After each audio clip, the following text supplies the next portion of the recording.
And please welcome His Majesty, the Mayor of the City of Toronto, His Eminence, Mr. John Tory, ladies and gentlemen.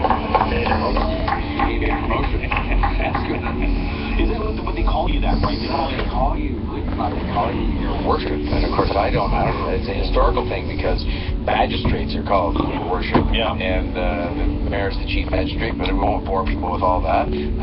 John would be fine. John, I've known you a long time, so I have no problem calling you Your Majesty.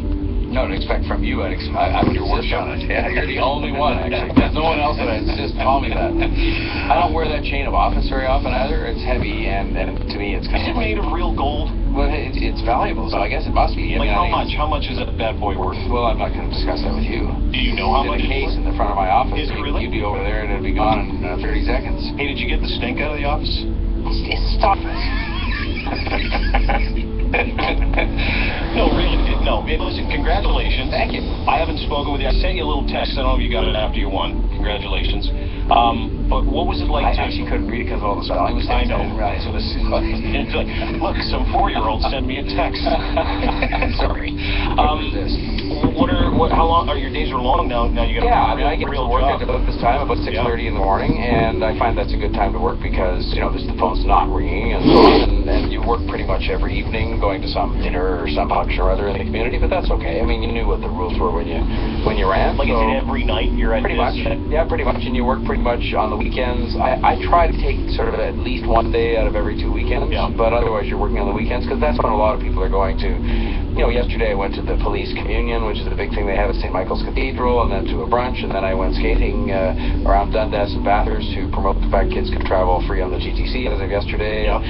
So these are how you fill your days, and there's lots of other kinds of events going on. The city's busy. But do you ever go, listen, I'm not doing those ones, I'm going to do these ones. Like, obviously you have to pick. Who picks for you? Do you pick? There are people who pick for me. Okay. And I do have a veto at the end of the day, so, they said that you're going here, and I really didn't want to go, but they generally exercise pretty good judgment on where you go. Let me ask you quickly, this is a very serious question. What was it like to win an election? It was good. I mean, I had won before, but nothing. I mean, the big ones I had run, and I'd run once for mayor and once for premier, and had lost. And, I think it's very like losing a big sports game if you're an athlete or, these kinds of things. I mean, it's losing a big business deal. It's disappointing, obviously, but you got to dust yourself off and get up. But after, because some of the, it was, and I remember sending you a text, if you were just a little bit more of an a-hole, and if you lied a little bit more, you would have won. But you did it your way, finally did it your way, and it must have been the most rewarding night of your life. I'm happy about that part, that I did it my way, because I ran an entirely positive campaign. My ads were positive. On the debates, when they were attacking me, especially Doug Ford, I just said, well, I'm disappointed that's all you have to talk about. Yes, and Sports Part 9 FM. It's a new host. This Dean Blundell guy. I done some research upon the guy, and I know he went through the trials and tribulations, but I was kind of like, wow. But if you guys also know that today's also the Angel Trade deadline, I think today all more or less And I think that irritated him more than anything else, that I wouldn't rise to debate, because I just thought it wasn't. I still think that kind of stuff is useful to people, the negative stuff. But didn't you want to sometimes fight him? Yeah, and once in a while I did. I mean, you sort of can't resist taking the bait once in a while. But having said that, most of the time I didn't, and I think it served me well, because I think people didn't want to see that stuff. They it's just like when they're watching anything, when they're watching sports, they don't really want the negative. I mean, even if we got talking about the Leafs or the recent Raptors, or people, they love to grouse a little bit, but by and large they'd like to have hope about their lives and about sports and about things, their kids, rather than negative. Speaking of which, you posted, John Tory, our guest on Sportsnet 590, The Fan, Dean Blundell and Company, you posted a picture of your grandson on Twitter with a Leaf uniform, and the vitriol on Twitter was phenomenal. Well, it's funny. I mean, his name is John as well, John Tory, or Jack, we call him. And I asked him a couple of weeks ago, I said, so, Jack, are you coming around to being a Leafs fan? He said, no, Grandpa, I'm a Penguins fan. I said, why? And he said, Sidney Crosby, which a lot of the kids, of course, do. And I said, well, you're going to have to become a Leafs fan. I can't have you as a Penguins fan. And he just said, he said they were losers.